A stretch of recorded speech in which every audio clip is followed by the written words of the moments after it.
There are some very disturbing things that are happening today, and I want you to follow me closely. So the DHS in January, they issued the first terror bulletin since the death of the Iranian Quds Force commander. You remember that? That's when we killed the Iranian in Iraq, and that was the last terror warning we got. How many years ago was that? In January, the DHS gave us a new warning. Now, keep in mind, these warnings are very rare, but this is what it said. Quote, warning about individuals frustrated with the exercise of governmental authority and the presidential transition, as well as other perceived grievances and ideological causes fueled by false narratives. Now, who are they talking about? Well, if you're a viewer of CNN or, MSNBC, probably not you. The Department of Homeland Security, they issued, again, a terror warning, but they couldn't back it up with any specifics. We later found out this is from the new Postal Service intelligence arm that has been spying on Americans. I mean, that sounds like I made that up. That's just that should be enough to go, wait, what? The intelligence arm of the Postal Service. They were spying, and they were the ones that said, psst, hey, come here. We've got some information for you. But they couldn't back any of it up. The Department of Homeland Security couldn't back it up. In fact, in that same bulletin, it said DHS does not have any information to indicate a specific or credible plot. So then what the hell is the terror warning for? By the way, there have been 0 attacks from right-wing domestic terrorists during the duration that was set for this warning. It was set to expire at the end of April. Did you even hear the news that last week they issued another warning? And this warning extends the original warning until August. But listen to the new warning from the Department of Homeland Security. The Homeland is facing threats that have evolved significantly, and becoming increasingly complex and volatile in 2021. Wait. What is happening? What is that? What is the threat? What should we look for? If it's right-wing extremists, please name them, because I want to know if there's some big organized plot that is becoming more and more complex and volatile. I want to know who it is. And I'm somebody that could probably help find it. You know what I mean? You talk to the people who are good Americans that believe in the Constitution and they don't believe in violence. And you're like, hey, there's this group going around. You know anything about it? No, but I'll sure put out the alert so everybody's aware. Nope. You can't even question. If you do, they'll shut you down immediately. Don't believe me? Last week, a Space Force officer, the head of Space Force, he was fired for denouncing critical race theory. What did he say? He accurately explained that CRT comes from Marxism. There's nothing wrong with that. That is absolutely 100% true. Critical race theory is now being pushed by the Biden administration, including the Secretary of Defense, Lloyd Austin. And for them, I guess no one is allowed to point these things out. You can't ask questions. So what was it that made him so dangerous to say that he had too much truth in him? We got to shut him down. What was it that he was saying? Well, he was willing to say that Marxism is a threat. I want you to say this out loud and get used to saying this. Marxism is a threat to our freedom.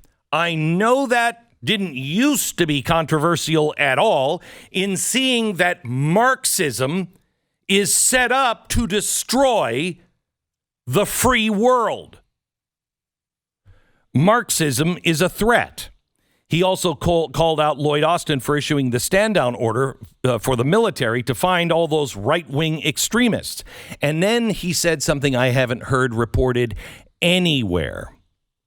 He said the military has just been given a book calling the January 6th riot an extremist event. Okay, all right. However, they excluded the civil unrest from both Black Lives Matter and Antifa. Does that sound like a problem?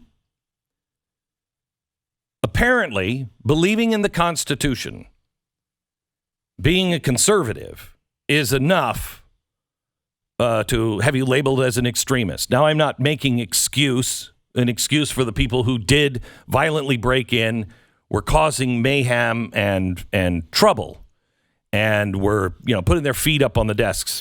And no problem. Those people should be punished. But the Biden administration has continued to use that act of January 6th to weaponize every lever of the U.S. government to make it appear that right-wing domestic terror is the greatest threat to the country. So what's the end game here? Let me go back to the Space Force commander. He said this in an interview with the Washington Examiner. What you see happening in the U.S. military is that at the moment, if you're a conservative, then you're lumped into a group of people who are labeled extremists. If you're willing to voice your conservative views, you're an extremist. If you're aligned with the left, then it's okay. And you can even be an activist online because no one will hold you accountable.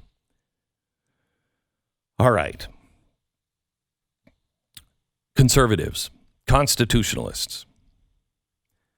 I want you to know clearly this lie that just because you believe in the Constitution and the rule of law, and yes, things like meritocracy and merit, that does not make you an extremist or a white supremacist. You have a right to question, and you have a right to demand answers. Because there are answers that are gravely needed.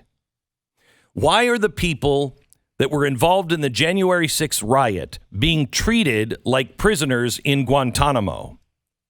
Now, I know that sounds like a crazy charge, but let me tell you what's happening according to the attorneys of those who have been charged.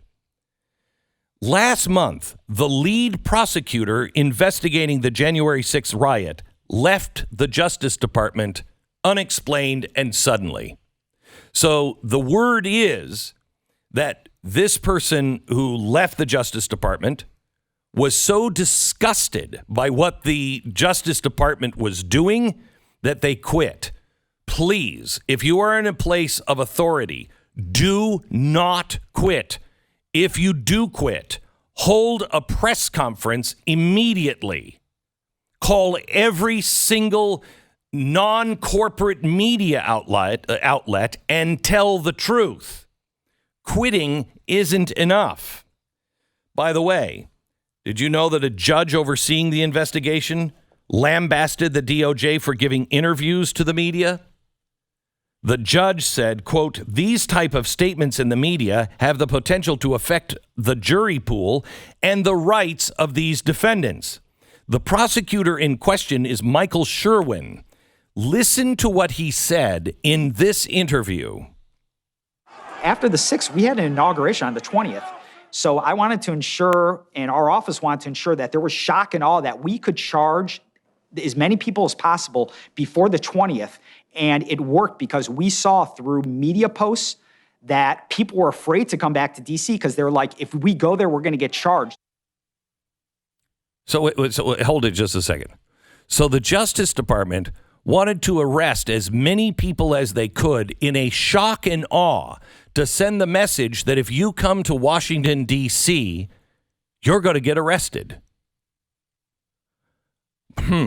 Okay. Well, I mean, I wish people would have at least just enforced the law. Just enforced the law in places like Portland. This is not about justice. It's intimidation and ideological punishment, because our prison system for those arrested on January 6th, it looks a little more like Guantanamo Bay or Abu Ghraib. And I'm not alone in saying this. I'm going to give you a name here in a second that is on the left, and that name is not the only one. So listen to the charge. Those who were arrested for the riot haven't been convicted of a crime, yet one of the defendants, Jacob Lang, recently communicated to his father through a letter, "I have been in solitary confinement for 100 days now." 100 days in solitary confinement for a riot that you haven't had a trial on? What's that all about? That's cruel and unusual punishment. One of the accused lawyers also told us this, quote, "It's impossible to have a free-flowing conversation with your client. Meetings are in open cages where there is no confidentiality. Everyone can hear the conversation, including the prison guards. If a detainee meets with a lawyer in person at the jail, he must then quarantine for 14 days as retaliation. And the attorney-client privilege is non-existent now." But it's worse than that, according to another lawyer.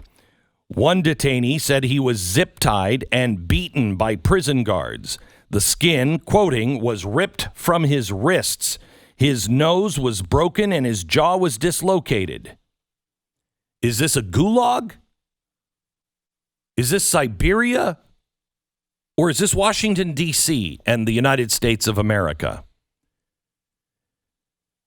Now, I am not telling you something unfounded. I'm telling you the reports that are coming from their attorneys. But also, others are extremely concerned. One is named Elizabeth Warren. Senator Elizabeth Warren and other senators on the left are saying this is intimidation.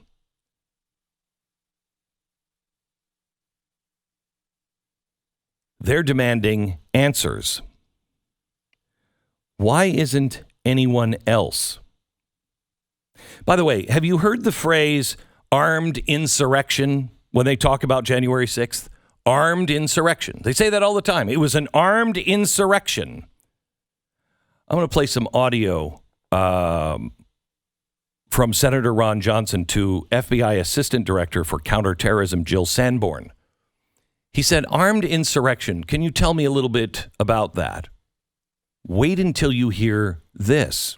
Here is Senator Ron Johnson questioning the Assistant Director for Counterterrorism at the FBI. Listen. How many firearms were confiscated in the Capitol or on Capitol grounds during that day? To my knowledge, we have not recovered any on that day from any other arrests at the scene at this point. But I don't want to speak on behalf of Metro and Capitol Police, but to my knowledge, none. How many shots were fired that we know of? I believe the only shots that were fired were the ones that resulted in the death of the one lady. The one lady. Let me quote the left. Say her name. It's Ashley Babbitt. Say her name. An armed insurrection. Only one gun was confiscated, and it was Ashley Babbitt's gun. Only one. No, I'm sorry. No guns. Sorry, no guns. Only the only gun involved in any shooting or anything else belonged to the Capitol Police. One bullet was fired. One. How is this an armed insurrection? Ashley Babbitt is her name, by the way. So FBI Director Wray testified that the group responsible for the riot was, quote, the smallest group numerically. The smallest group numerically? Then why do we have 9/11 style commissions now? Why is the House demanding a 9/11 style commission? Right now, there's been 400 arrests, 100 expected in the coming days.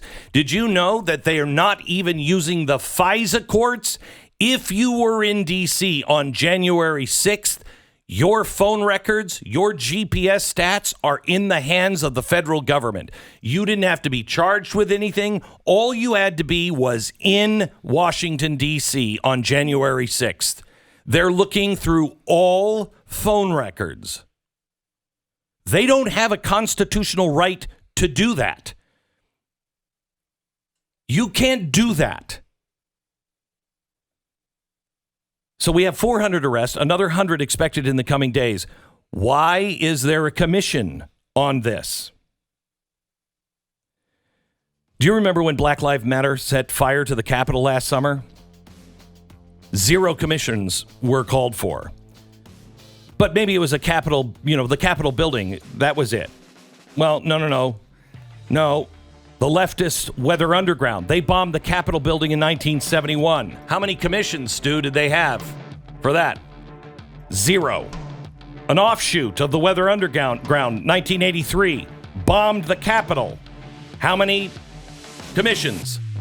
0.